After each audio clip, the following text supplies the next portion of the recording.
This video was sponsored by BuyMode eShopping. இது ஒரு mobile shopping app. இதில் பார்த்திங்கன்னா நமக்கு வீட்டுக்கு தேவையான நிறைய ப்ராடக்ட்லாம் கொடுத்துருப்பாங்க. அந்த ப்ராடக்டை ஈஸியாகவும் பர்ச்சேஸ் பண்ண முடியும். அந்த ப்ராடக்ட் ரொம்ப நல்லாவும் இருக்குது. நானும் இதை பர்ச்சேஸ் பண்ணியிருக்கேன். ஸோ இதோட லிங்க் நீங்கள் தெரிஞ்சுக்கணுன்னு ஆசைப்பட்றீங்க அப்படின்னா என்னோடய டிஸ்கிரிப்ஷனில் போய் பாருங்கள். ஹாய் குட்டீஸ், எல்லோரும் எப்படி இருக்கீங்க? நல்லா இருக்கீங்களா? இன்றைக்கி நம்ம இந்த வீடியோவில் என்ன பார்க்க போகிறோம் அப்படின்னா சோட்டா பீமோட டயக்ராம் தான் பார்க்க போகிறோம். அதுக்கு முன்னாடி ஒரு குட்டி இன்ஃபர்மேஷன் தெரிஞ்சுக்கலாமா? இவரை பாருங்களேன். இவர் யார் அப்படின்னா மகாபாரதத்தில் வரக்கூடிய பீமர் தான்.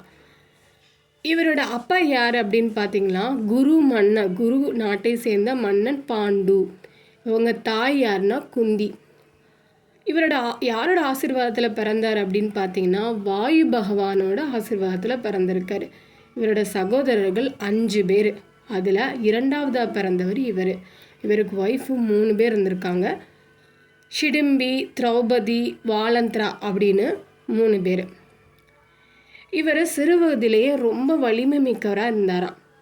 அது எப்படி அவங்க தெரிஞ்சுக்கிட்டாங்க அப்படின்னா பீமரோட அம்மா பீமரை ஒரு இடத்துக்கு கூட்டிகிட்டு போகிறாங்க.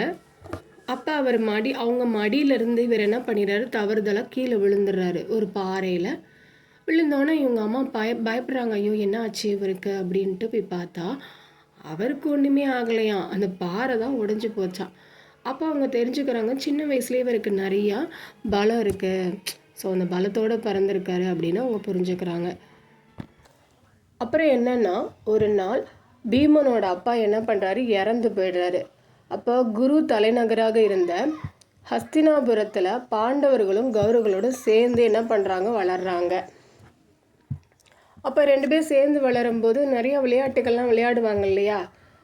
அப்போ அந்த மாதிரி நிறைய விளையாட்டுகளில் பீமன் தான் வெற்றி பெறுவாராம். இதனால் கௌரவர்களுக்கும் பாண்டவர்களுக்கும் அப்பப்போ சண்டை வந்துகிட்டே இருந்திருக்கு. பீமனை எப்படியாவது ஒழிக்கணும் அப்படின்ட்டு ஒரு சதியை போடுறாரு துரியோதனன். அந்த சதியில் பீமனும் மாட்டிக்கிறாரு. அது என்ன அப்படின்னா பீமனுக்கு விஷம் கலந்த உணவு கொடுத்து அவரை மயக்கமாக இருக்கும்போதே கங்கை நதியில் தூக்கி போட்டுறாங்க.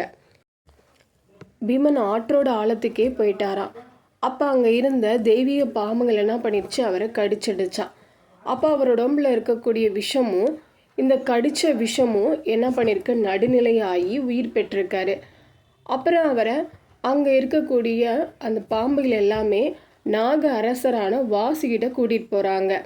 அந்த வாசுகி இவரை பார்த்துட்டு நல்ல ஆற்றலாக இருக்கானே அப்படின்ட்டு அதில் ஈர்க்கப்பட்டு அவருக்கு தெய்வீக அமுதத்தை கொடுத்துருக்கு. பீமன் அந்த அமுதத்தை 8 பானைகளாக சாப்பிட்டாராம். இதன் மூலம் 1000 யானையோட ஆற்றலை பெற்றாராம். இந்த சக்தியை முழுமையாக வாங்க 8 நாட்கள் அங்கேயே இருந்தாராம். அதாவது நாகலோகத்தில் இருந்தாராம். 9ஆவது நாள் பீமாவை ஹஸ்தினாபுரத்திற்கு திரும்பி அனுப்பினாங்களாம். அப்புறம் என்னாச்சு அப்படின்னா பீமன் அவரது அரச குருவான துரோணாச்சாரியன் வழிகாட்டுதல் கீழே போர்க்கலையெல்லாம் கற்றுக்கிட்டாரு. பீமா கதாயுதத்தை பயன்படுத்த நிகரற்ற வீரராக திகழ்ந்திருக்காரு. இப்படி அவரோட வீரத்தை மகாபாரதத்தில் நிறைய சொல்லியிருக்காங்க. இது குட்டி பாட்டை தான்.